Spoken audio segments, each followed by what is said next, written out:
સુરત શહેર કોંગ્રેસે મનપાની ચૂંટણીને લઈને પોતાનો ચૂંટણી ઢંઢેરો જાહેર કર્યો છે। સોમવારે યોજાયેલી પત્રકાર પરિષદમાં પૂર્વ સાંસદ અમીબેન યાજ્ઞિકે ઢંઢેરાની વિગતવાર માહિતી આપી હતી। તેમાં મહિલા સશક્તિકરણ, સામાજિક ન્યાય સહિતના મુદ્દાઓનો સમાવેશ કરવામાં આવ્યો છે। આ પ્રસંગે કોંગ્રેસના નેતાઓએ ભાજપા પર આકરા પ્રહારો કર્યા હતા। તેમણે જણાવ્યું કે ભાજપા શાસનમાં અનેક મુદ્દાઓની અવગણના થઈ છે અને કોંગ્રેસ આ ચૂંટણીમાં જનહિતના મુદ્દાઓને પ્રાથમિકતા આપશે। સ્થાનિક સ્વરાજ્યની ચૂંટણીઓને લઈને રાજ્યમાં રાજકીય ગરમાટો વધ્યો છે અને સુરત શહેર કોંગ્રેસના ઢંઢેરા જાહેર થતા રાજકીય ચર્ચાઓ વધુ તેજ બની છે।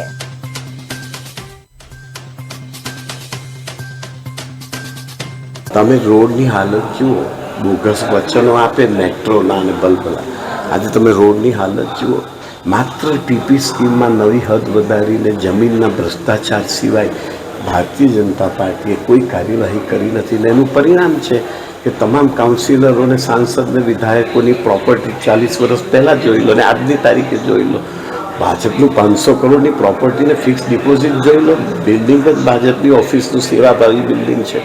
એ અભિનંદન છે ભાજપને કે ભાડાની ગોપીપરાની ભાડાની 10/20ની જગ્યામાંથી આટલું વિશાળ પ્રગતિ, RSS, VHP દરેકની પ્રોપર્ટી અસ્ક્યામતો સેવાથી એટલી ભયાનક રીતે વધી ગઈ છે કે આવી અદ્ભુત સેવા એવો વિકાસ કરતા રહે, એક વર્ગની 10% વર્ગની અને બાકી 90% વર્ગને મારતા રહે, હત્યા કરતા રહે।